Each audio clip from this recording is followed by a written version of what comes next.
Hey everyone, welcome back to my channel. So your girl is back with another courageous conversation. If you haven't already, hit the subscribe button. I don't think I really explained to you all like the purpose of my channel. Like I binge watch YouTube for hours. And so what made me come up with the idea is like, oh, there's always like these beauty channels, fashion channels, lifestyle channels. So I was trying to figure a way how I can incorporate my therapist voice and the Antoinette voice. I'm very passionate about therapy. I'm very passionate about just encouraging and inspiring people. That's like my overall calling and my life goal. And I feel like we all need that motivation. So the purpose of this channel is just to have those courageous conversations about any and everything: diversity, cultural, relationships.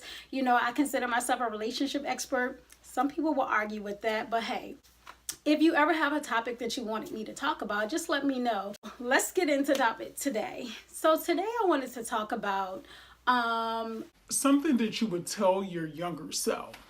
So I think about this all the time because a lot of times, as I get older, I think back like, dad, when I was 16, had I did this differently, or if I was 18 or 21 again or 25. I think I'm kind of telling my age now. So something that I would tell my younger self is let it go. I had the hardest time letting things go in life. Like when I say if it was a relationship or if it was a rejection from a job or anything or if somebody did things that I felt like intentionally hurt me, I had a really, really extremely hard time letting go. And, ultimately like not letting go, you hold on to the past and you bring that to the future. And I think it just damages you more. So I think I would tell my younger self, letting go.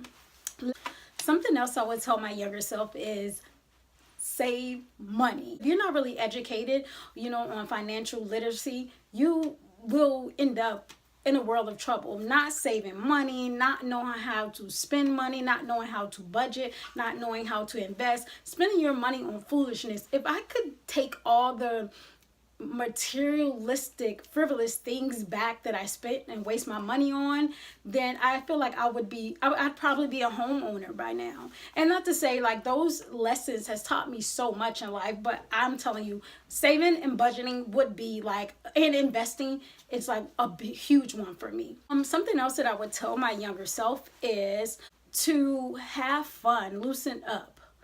I was so always in my own bubble, very anxious, very timid, very just afraid, to show people the true me, that I never really like had fun. Like I think I just like went through the motions of life. And then a part of that was just like how I developed socially and emotionally. I don't really think I was ever, I don't like to say taught, but I was never really, it was never really modeled to me how like to have fun. So I was always so serious. Even in college, I'm like, dang, I wish I could get those 4 years back. It would be to loosen up and have fun. Those were 4 years of my life that I would never be able to get back. You hear me? And those are 4 years like I would love to get back.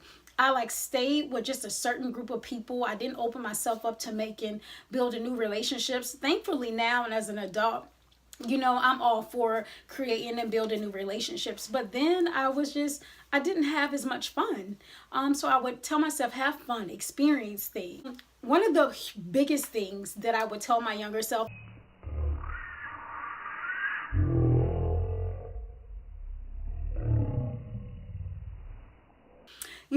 no one had ever told me that no was a complete sentence. You would think, out of all the school that I've been through, you would just know. But for me, I didn't know. I was always afraid to say no. I found myself always either in relationships, dating, or friendships, or just in awkward situations or jobs I hate because I felt obligated to say yes. And I mentioned this in one of my videos, like no is a complete sentence. Like say no. I think that is something I definitely would redo. If I said no to a lot of things, I would have avoided a lot of hurt, a lot of pain, a lot of just sadness, and just a lot of things that I could have avoided. But we live and we learn, right? Something else that I would tell my younger self: abuse is never okay. When I was a teenager, just dating when I shouldn't have no business dating, I thought abuse was love. And so I accepted so much from, a particular guy that really traumatized me. It really, really traumatized me. Now, after doing so many years of self-work and just therapy and things like that, and work on myself, I've like learned to forgive and let that go. For some reason, and with like minorities, I know in the African American community, women associate abuse with love. For some reason, they're thinking like, oh, if he jacked my ass up, he loved me. No. Oh, if he tell me I can't walk out the house this way, he loves me. Oh, he called me out of my name. He called me the B word. He told me this and that. Abuse is not love. And I would never accept anyone close to me or just anyone like being accepting of that. And that's like absolutely not. So I would tell my younger self that. I would say let that shit go. And that's serious. Something else that I would tell my younger self. Something else I would tell myself is just shut up. Listen, I love to talk, but talking has gotten me in a lot of trouble. And a lot of times I would tell my younger self, like when someone of authority or someone, just anyone, or someone I felt like was talking foolish, was trying to give me sound wisdom and advice, just listen. Every time someone said something to me, I always felt I had to say something back or I had to answer. That got me in a lot of trouble. That, I kicked my own self in the ass because of that. So I would tell myself, shut up. Even today, I have to tell myself, like, there are times when I just want to go off at the mouth. Like, my mouth, I'll be honest with you, is like a blessing and a curse for real. Like, but I still have to, like, tame that tongue. Shut up. Listen. If I just listen. Listening actually helps you to really peep other people's motives and moves, and see what they're about. Or listening, you will be able to pick up on some stuff you didn't know. So I would tell myself, listen. Last but not least, the last thing I would tell my younger self is just wait. When I tell you, I rushed so many things in my life. I mean, if I have to break it down, like all the way down, get to that level, even just waiting, giving my body to someone, having sex, you know what I'm saying? To people that don't love you, you shouldn't just give your body to someone. I would just wait with, something, buying the first car. You felt like, oh my gosh, everybody else is getting this and doing this. I need to get that. Just wait. Patience is a virtue. Like waiting and having patience, and not just accepting less and settling. You don't understand how like rewarding, waiting could be.